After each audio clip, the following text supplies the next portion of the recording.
Saudara, peristiwa penganiayaan anak di sebuah daycare di Depok, Jawa Barat membuat publik khususnya para orang tua meradang.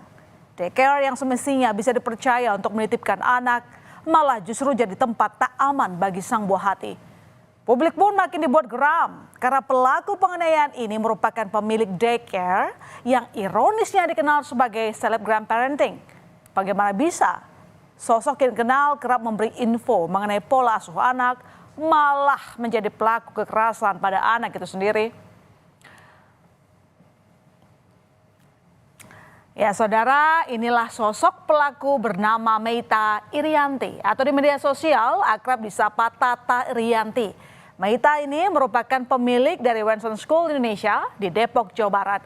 Publik mengenal Meita sebagai selebgram atau influencer parenting karena aktif membagikan konten mengenai tips pola asuh anak di Instagram dan TikTok. Kefasihannya berbicara mengenai pola pengasuhan anak membuat Meita diikuti banyak orang. Terbukti, Meita punya ratusan ribu followers di TikTok dan Instagram. Yang menarik saudara, sebelum tersandung kasus penganiayaan, Meita pernah membuat konten video yang mengomentari kasus penganiayaan anak selebgram asal Malang yang dilakukan oleh pengasuh.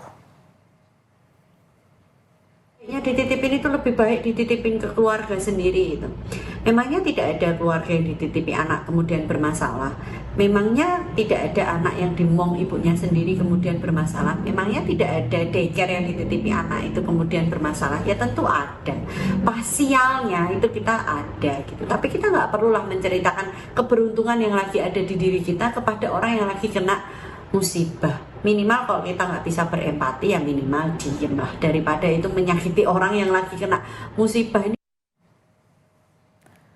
Dan saudara, gambar yang kami tampilkan ini adalah visual CCTV yang merekam aksi pelaku menganiaya korban. Dalam CCTV ini terlihat korban yang berusia 2 tahun tengah menangis. Nah, mengetahui pelaku masuk ke dalam ruangan, korban yang masih bocah ini berusaha meminta perhatian dari pelaku. Namun, bukannya perhatian atau kasih sayang yang diberikan pelaku justru menangkis korban dengan cara yang kasar. Dan meski ditangkis pelaku, korban beberapa kali terus mencoba mendekati pelaku sambil terus menangis. Tapi pelaku justru melakukan kekerasan pada korban. Dalam CCTV itu terekam pelaku berkali-kali menganiaya korban. Rekaman CCTV lain di hari berbeda yang tak bisa kami tunjukkan saudara, juga ada sosok balita lain yang usianya jauh lebih muda, yakni 9 bulan, juga mengalami perlakuan serupa dari pelaku. Begitu memilukan, sosok yang terlihat fasih mengenai pola asuh anak seketika berubah jadi pelaku kejahatan pada anak. Penyiksaan yang dilakukan pemilik daycare ini terkuak dari kecurigaan orang tua. Dan saat itu, ibu korban yang menjemput korban dari daycare mendapati ada luka memar di tubuh korban. Saat dikonfirmasi, pihak daycare membantah ada kekerasan yang dialami korban. Namun hal ini berbanding terbalik dengan hasil pemeriksaan dokter yang menyebut memar korban disebabkan benturan. Nah dari sini saudara, insting seorang ibu mencium ada sesuatu yang tak beres yang dialami sang anak. Apalagi sang anak sempat histeris ketika bertemu dengan pelaku. Setelah kami tahu, orang tua tahu bahwa anak saya itu memar di bagian tubuhnya, itu kami konfirmasi ke pihak daycare dan mereka nyanggah. Mereka bilang katanya anak saya itu nggak ada jatuh, nggak ada diisunya sama temannya, nggak terbentuk apapun gitu. Dan jadi kami sebagai orang tua ya positif thinking bahwa memang anak saya memar itu karena sakit, karena memang pada saat itu anak saya sedang demam. Jadi kami bawa anak saya ke pihak dokter dan dokter melakukan screening sampai ke cek lab, tes darah, hasilnya semuanya bagus. Jadi dokter menyimpulkan bahwa memar itu bukan dari demamnya, tapi memang ada benturan atau ada tekanan sehingga badan anak saya memar. Kecurigaan ibu korban ini pun terbukti. Pada 24 Juli, seorang mantan karyawan daycare milik Meita melaporkan pada orang tua korban dan memberikan rekaman CCTV yang menunjukkan peristiwa penganiayaan itu.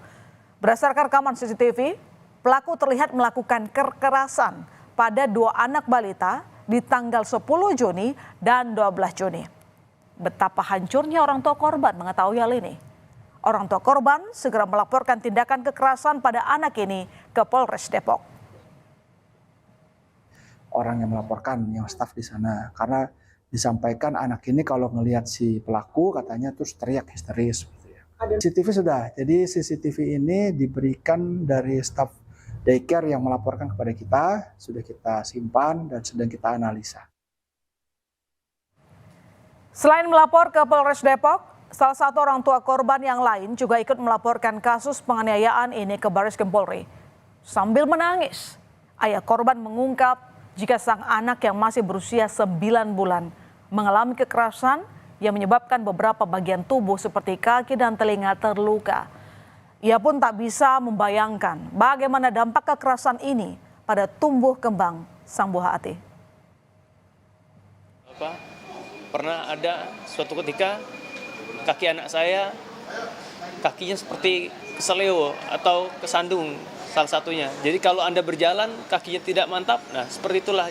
Anak saya belum bisa berjalan, tapi sudah bisa merangkak dan sudah bisa berdiri dengan cara pegang tembok. Tapi pada hari itu seperti tergantung sebelah kakinya. Gitu. Saya tidak tahu itu kenapa. Nah, setelah saya lihat videonya, ada salah satu video kaki anak saya diinjak. Dan saudara, polisi akhirnya menetapkan pemilik daycare Meita Irianti sebagai tersangka pelaku penganiayaan balita. Tak ada ucapan maaf yang disampaikan tersangka. Pelaku hanya terdiam saat dibawa polisi. Meita Irianti ditangkap pada Rabu malam di rumahnya tanpa ada perlawanan. Meita mengakui perbuatannya telah menganiaya balita di daycare miliknya.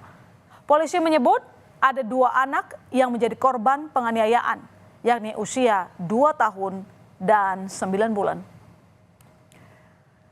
Karena hilaf, jadi dalih Meita Irianti melakukan penganiayaan pada 2 balita di daycare-nya. Namun dalih ini tak begitu saja dipercaya polisi. Karena ada indikasi pelaku lebih dari sekali melakukan kekerasan. Lantaran ada 2 balita yang mengalami penganiayaan. Selain itu saudara, dari rekaman CCTV, pelaku terekam melakukan kekerasan di tanggal yang berbeda. Nah, polisi masih akan mendalami motif Meita ini dan menyelidiki apakah ada korban-korban yang lain. Mengingat terdata ada 10 anak yang dititipkan di daycare Meita ini. Tindakan kekerasan terhadap korban.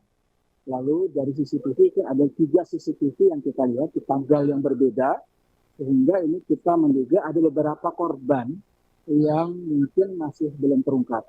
Kemarin kita sudah menghubungi salah satu keluarga korban dan sudah melakukan pelaporan sehingga sampai saat ini ada 2 korban yang sudah melapor ke kita dan nanti kita akan dalami lebih lanjut apakah ada korban yang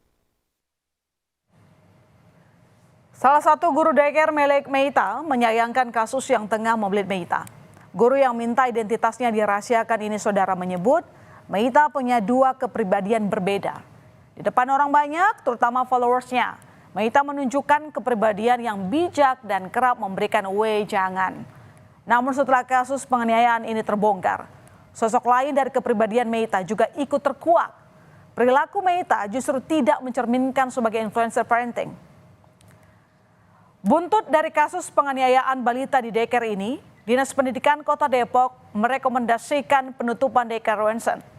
Terungkap ternyata saudara, daycare Wensen milik Meita Irianti ternyata hanya mengantongi izin pendidikan anak usia dini atau PAUD. Sedangkan izin daycare tidak tercatat di Dinas Pendidikan. Kepala Disdik Kota Depok mengakui keberadaan daycare Wensen yang berjalan tanpa izin adalah kelalaian pihaknya. Ini memang tidak berizin, ya. Yang berizin adalah kelompok bermainnya. Tapi itu pun kita evaluasi dan kami sudah rapat dengan Dinas Perizinan. Dinas Pendidikan merekomendasikan untuk ditutup lembaga ini.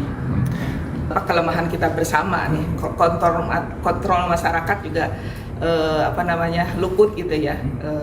Yang seharusnya kelompok bermain tapi ada daycare. Kita juga baru mengetahui ada daycare ini ya ketika kasus ini ada gitu. Kasus penganiayaan balita di daycare ini membuat para orang tua yang menitipkan anaknya di daycare milik Meita dihantui rasa cemas dan was-was. Mereka khawatir jika selama menitipkan anaknya di daycare, sang anak justru jadi korban kekerasan. Akibatnya, Sejumlah orang tua yang menitipkan anaknya di Wenson School, Cimanggis, Depok, memilih memindahkan anak mereka. Sebenarnya udah nggak feeling, sudah bilang ke istri ya dari awal, kok anak nangis terus setiap mau masuk ya kan. Nah, timbullah berita itu, kita jadi penasaran. Nah, makanya kita kesini bertemu orang tua wali murid juga banyak lagi di kafe sini nih. Mas, gitu. akan ada rencana untuk menarik anak atau mengeluarkan dari sekolah? Oh, udah pasti, udah stop aja. Ya, daycare sebenarnya solusi bagi para orang tua yang tak punya pilihan untuk menitipkan anak ketika harus ditinggal pergi untuk mencari nafkah. Sebenarnya saudara, sesuai dengan amanat Undang-Undang Kesejahteraan Ibu dan Anak yang baru disahkan pada 4 Juni 2024, pada pasal 30 yang menyebut tempat kerja harus memastikan ketersediaan tempat penitipan anak agar ibu dapat bekerja dengan tenang. Namun jika memang tidak ada fasilitas tempat penitipan anak di tempat kerja, orang tua mesti benar-benar selektif memilih daycare untuk buah hati. Kasus penganiayaan balita oleh pemilik daycare di Depok, Jawa Barat ini menjadi pelajaran bagi kita bersama. Bagi orang tua, penting untuk tetap selektif memilih daycare dan tak mudah silau dengan janji manis public figure.